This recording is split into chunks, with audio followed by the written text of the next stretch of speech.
Just work hard, they say. It'll all pay off, they say. And that's just not the case sometimes. After working 10 plus years in different industries, wearing all different kinds of uniforms, and dealing with a lot of different types of managers and coworkers, I've learned that hard work doesn't always pay off. In fact, it just makes you a target. Sad but true. So if you're burnt out, frustrated, or wondering if it's just you, it's not. I want to share with you today the real lessons that I have learned over the years working in numerous jobs and industries. Not the fluffy career stuff, but the real raw truth. The kinds of things that no one tells you. And this video is based on what I've gone through and what I've seen, so your experience may be different. So let's get into it. Let's start at the beginning. Getting hired. You applied for the job, you created the best resume you could. I used to think a good resume was all that you needed. Psych, nope. You need way more than that. You need to know how to interview, what to say, what to wear, and how you'll act. You need to be all positive and say good things about your previous jobs, or if you're just starting out, say positive things about your volunteer experience or just your high school experience, any extracurricular activities that you may have, how you'll be a team player. You have to smile. A smile is an important thing when you're doing an interview with someone. They want to see how cheerful you can be, how much customer service experience you're willing to give to a customer or patient or guest. You want to wear professional clothing, either business professional attire or business casual attire, just depends on the job, so do your research on that. It can be annoying, but you have to do it. When they ask you about your availability, be prepared that you're going to have open availability, as in the entire 7 days. Truly annoying. And sometimes you might not even end up getting any shifts that week, or not a full 40-hour week. And so going into the job, make sure you know your own availability so that you can prepare properly. And get to the interview early, 10 to 15 minutes, 20 minutes tops. You just don't want to be late. Sometimes you have to find parking, you have to figure out if you're at the right location, you have to check in, and you just don't want to be stressed out while you're also stressing out over if you're going to get this job or not. So just be on time. Let's move on to part 2. Getting hired is the easy part. Once you're in though, the real lessons begin. I work jobs where I've had little to zero training and I was just thrown in. Sad but true. Some jobs are a learn as you go type of job. You just do the job and every day you learn something different and then you take note and then you go from there. I've had managers who didn't support me, coworkers who acted like they were your friend, but they weren't. And environments where working hard actually made me the enemy. I don't get it, but people are weird. What can you do? Some coworkers just get annoyed, jealous, petty, intimidated by your own hard work, your own dedication. You need to be prepared for any types of whispers or just negative energy, negative vibes that you may encounter. Sometimes you'll get, why are they doing so much? How come they're doing all that? Or you'll get a sarcastic, wow, you really like doing the job, huh? Or, wow, when did you learn that? You have to be prepared for that. And sometimes I go, why are you hating on me when I'm just trying to do my job? I'm just trying to come in and work and get paid. And if you end up liking the job, it's even better. So why do I have to complain about liking the job? Why do I have to feel guilty or feel like I have to change myself because I like the job? That makes no sense. And don't expect management to support you if you're trying to cross-train or grow in your role or move up to another role or ask for a raise. Sometimes though, you have a good manager that will want to support you in your growth. But sometimes you just have a manager that wants to keep you in your role because they know how good you are and they want you to keep producing results. So if you cross-train or you transfer or you move on up on your role, they're going to have to find someone else to take over for you, and they don't want that. In my experience, I've seen that plenty of times when I'm trying to apply for something different. I never get a call back. I never get a follow-up. I'm just supposed to just stay in my current role. And that's just not fair. You're doing so good and they're enjoying your company. They're so proud of you. But the second that you ask for more, you become a problem. So annoying. A hard lesson to know is that sometimes the workplace isn't fair. You'll get a lazy coworker that gets promoted, and then some of the hardest working people I've seen get really burnt out and just leave. Let's move on to part 3. I've burned out more than once. Currently in a burnout right now too. Burnout can be caused from lots of different things. If you're having to wake up super early to deal with a long commute, and then in the afternoon after you get off work, you have to deal with a long commute going home. If you're working while you're in school, that can be really stressful as well. If you have to take on other coworkers' responsibilities because they're always calling out, or they don't have enough staff, so you have to do multiple people's jobs. That can really burn you out as well. Sometimes you'll deal with a manager who's having a tough day, or you don't realize that they actually don't like you all of a sudden and they're being really petty, and you say hi to them but they're not saying hi to you, and their energy is off and you really notice it and you're just wondering, what is it that I did, instead of having some direct communication. That can really burn you out too. And of course, the toxic cliques. Human nature is nothing but high school forever.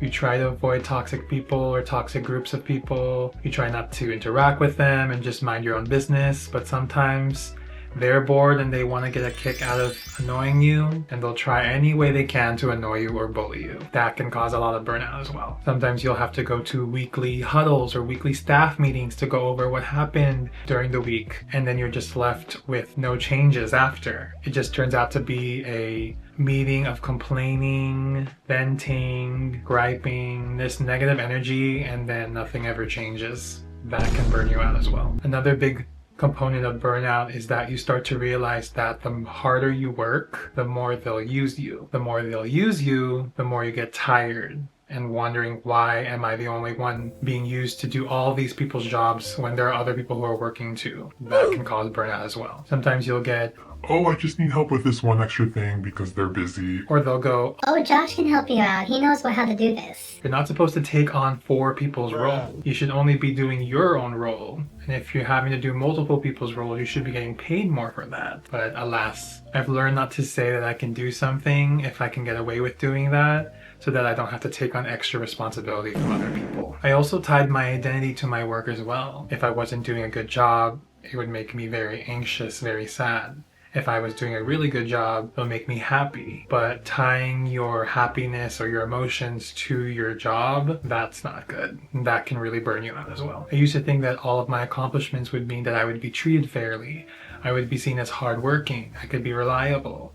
But then once you create those types of goals, when you're not meeting them, it takes a toll on you. And it's just a lot of added pressure on your shoulders to commit and to produce results. And that can really burn you out as well. And then once you decide to take a break, everyone will wonder, What's happened to you? Why are you not doing this? You can't help me anymore? you're burnt out. You ran out of energy taking on other people's responsibilities, doing so much for others and neglecting you. And once you're burnt out, you don't want to work there anymore. You don't want to do any work. And you want to leave. And you think that you'll get support from your coworkers, from your management, encouraging you to take a break and come back when you're ready. But no, sometimes if you're not producing results, they want you gone, and it sucks. And then it leads to an even bigger burnout because you're just so sad and depressed and disappointed that no one is supporting you after all the hard work that you have done. And then it becomes a punch to the stomach when suddenly your manager is saying that we already posted your role when you told them that you're leaving. It goes to show that you really weren't that important because you're replaceable. They're already looking for a replacement for you. Causes even more burnout. The moment you're not valuable to them anymore,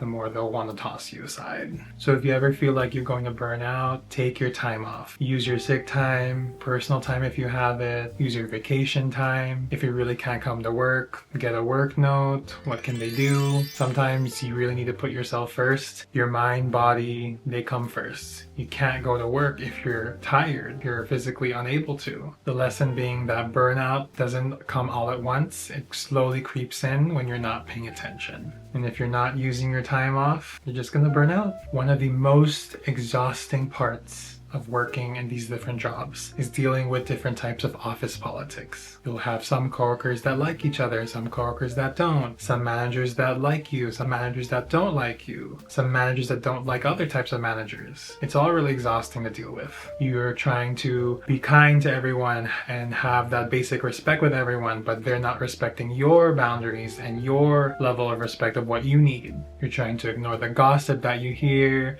You're trying to ignore people who constantly love to complain or gripe about something. It's all just a bunch of negative energy, and it takes such a toll on you. And so the goal is to really avoid all of that so that you're not taking on that negative energy and taking it home with you. And then when you're dealing with office politics, and if you're in the middle of it and you feel like you're not safe, you feel very uncomfortable, you want someone to go to, like your union. or your HR. You think you can go to them? Good luck. Sometimes they may help. A few times I've noticed that they don't. And it's just even worse if you're paying for union dues and you're not even being represented properly by your union. HR is there to protect the company, not you. Sometimes they may help, sometimes they may not. At the end of the day, if you go to HR, go to your union, you're putting a target on your back. Simple as that. People will find out. The walls do have ears in your different workplaces. And once they find out that you've gone to your union or your HR, you'll just be known as the tattletale, the snitch. They'll see you as trying to stir the pot, trying to get rid of people, when all you're trying to do is protect yourself and your sanity and your mental health. It's so exhausting when all you want to do is protect yourself, but you're being seen as a problem when you try to protect yourself. It's exhausting. And so a big lesson comes in the form of learning how to deal with it, learning how to ignore it, learning how to work with people that you don't like, or figuring out a time when it is to leave. Of course, everyone's situation is different and we all have bills to pay. So it just depends on your level of endurance. If you're willing to endure all of that toxic energy for a long time, it just depends on you if it's worth it or not to stay at a job like that. Let's move on to part 5. Sometimes you take on more responsibility than you thought you would, not because you wanted to, but because you were told to. It really takes a toll on you. People are telling you to do this and that. Managers are expecting more of you when there's only one of you. And sometimes you're not even getting paid enough for all the different things that you have to do. Sometimes you think maybe it's time to go back to school, maybe level up in a different way so I don't have to deal with this type of environment anymore. I can work in a job where I will be respected more and I won't have to take on so many job duties. I can just do my one job and be paid fairly for it. And then you do it and then you end up in the same situation again. You deal with new stressors, new office politics, new people, new personalities, new cliques. So then a reality check comes in the form of, what is it that I really want to do? You're thinking about the bigger changes. Should I change my industry? Should I change my environment? Move to a different state, a different country? Or do I have to change my mindset on everything? If you ever felt like no matter what you do, nothing is ever good enough, and you feel alone in that, please don't. You're not alone. You're not the only one who feels that way. You get to a point where trying to change yourself isn't the solution. You shouldn't have to change yourself to make things work at a job, which leads to part 6. And so I finally started asking myself, what is it that I actually enjoy doing? What do I dream of doing? What am I passionate about? What do I love to do? I never got to ask myself those questions. Sometimes I was always on autopilot because it pays the bills, right? With my experience that I've had, I've just learned to really ask those questions now. What kind of job do I want? Do I want to work in an office? Or do I want to work from home? What kind of schedule do I want? What boundaries do I need? Do I even want to work with people anymore? Do I want to work in office? I started to realize that I was sacrificing my happiness for money just to pay the bills. And sometimes we have to do that because we have to pay our bills. But then neglecting your happiness catches up to you in the end with being burnt out. I just became so tired of putting my energy into these environments that didn't care for me, that didn't support me, that didn't reciprocate the good faith that I was putting in for others as well. But at the end of the day, I'm still happy that I'm here, that I'm able to pay my bills, that I'm alive and healthy, and that I have a home and that I'm not homeless. But I do want to start taking the time to really ask myself what it is that I want to do. And that's a big lesson for you all as well. I ended up questioning my worth a lot. And so if you are questioning your worth because of how a job treated you, please don't. You're more than the job. You are worth it. You are enough. You don't have to change yourself for a job anymore. You shouldn't have to put so much energy into someone or something. You need to learn what works best for you, not for your job or your company. You need to learn how to build your boundaries and have people respect that, and make sure you communicate your boundaries to other people. So after 10 plus years of working, what is it that I've really learned? You are replaceable. Sad but true. So don't overextend yourself. Protect your peace at all costs. No one else would do it for you. Don't tie your worth to your work. You are already enough. You are amazing as you are, and your work shouldn't validate that. You should already be validated by yourself. And don't let your job, coworkers, managers, or anyone else tell you that you're not enough or that you're the problem. You're never a problem. They just don't want to deal with you, and you shouldn't have to change for someone else. I hope this helped you out, and I'll see you guys in the next video. Thank you so much.